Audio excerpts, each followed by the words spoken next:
Inilah dia, Bung Karno, proklamator, pemimpin, dan tokoh utama dalam perjalanan panjang kemerdekaan Indonesia. Seorang yang tak hanya dikenal di tanah air, namun juga di dunia internasional.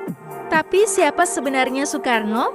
Mari kita gali lebih dalam tentang sosok yang mengubah sejarah bangsa ini.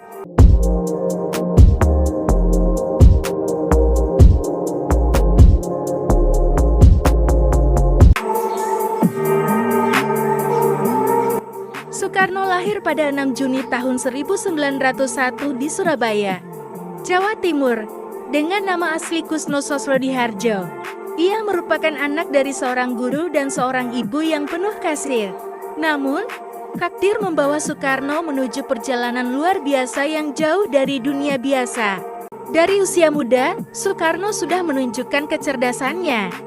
Di usia 15 tahun, ia pindah ke kota Bandung untuk melanjutkan pendidikan di Hoger Burgerschule atau HBS, sekolah elit yang hanya dapat diakses oleh kalangan bangsawan atau mereka yang sangat berprestasi.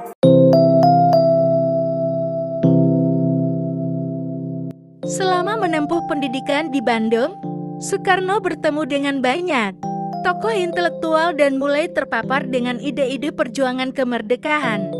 Ia semakin menyadari bahwa Indonesia membutuhkan perubahan besar, dan ia mulai merencanakan bagaimana cara merealisasikan kemerdekaan itu. Tahun-tahun 1927, Soekarno mendirikan Partai Nasional Indonesia disingkat PNI, sebuah langkah besar untuk memimpin perjuangan kemerdekaan Indonesia. Dalam setiap pidatonya, ia menyemangati rakyat Indonesia untuk bersatu dan berjuang demi kemerdekaan.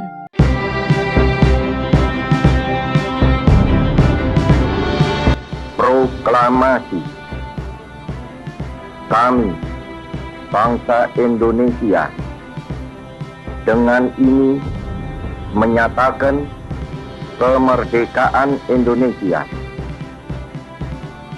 Hal-hal yang mengenai pemindahan kekuasaan dan lain-lain diselenggarakan dengan cara saksama dan dalam tempo yang sesingkat-singkatnya.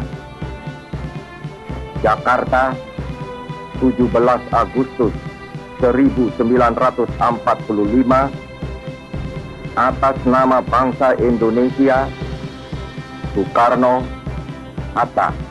Perjuangan panjang itu akhirnya mencapai puncaknya pada 17 Agustus tahun 1945. Di dalam ruang kecil di Jakarta, Soekarno dan Muhammad Hatta dengan semangat membara memproklamasikan kemerdekaan Indonesia dengan kata-kata bersejarah. Kami bangsa Indonesia dengan ini menyatakan kemerdekaan Indonesia. Soekarno mengubah sejarah bangsa ini selamanya. Setelah kemerdekaan, Soekarno menjadi Presiden pertama Republik Indonesia. Ia bertekad membangun negara ini dengan segala sumber daya yang ada. Soekarno memperkenalkan berbagai proyek besar, seperti pembangunan Monumen Nasional, pembentukan Indonesia Raya, dan merumuskan dasar negara melalui Pancasila.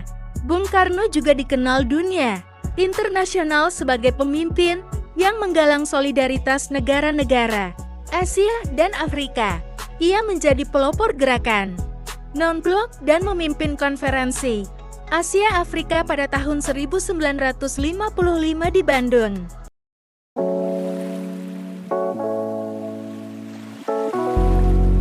Namun, meskipun sangat dihormati di dunia internasional, Soekarno menghadapi tantangan besar di dalam negeri. Ketidakstabilan politik, perpecahan internal, dan masalah ekonomi menghantui pemerintahannya.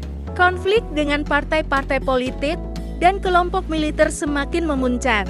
Tahun-tahun 1965, Indonesia diguncang dengan tragedi G30S, sebuah upaya kudeta yang mengguncang negara dan memicu perubahan besar dalam sejarah Indonesia.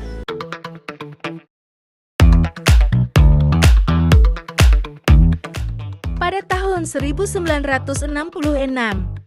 Dengan kondisi kesehatan yang semakin memburuk dan tekanan politik yang semakin besar, Soekarno akhirnya harus menyerahkan kekuasaan kepada Soeharto. Melalui sebuah perjanjian, Soekarno mengakhiri masa pemerintahannya. Namun warisan dan pengaruhnya tetap hidup dalam sejarah Indonesia.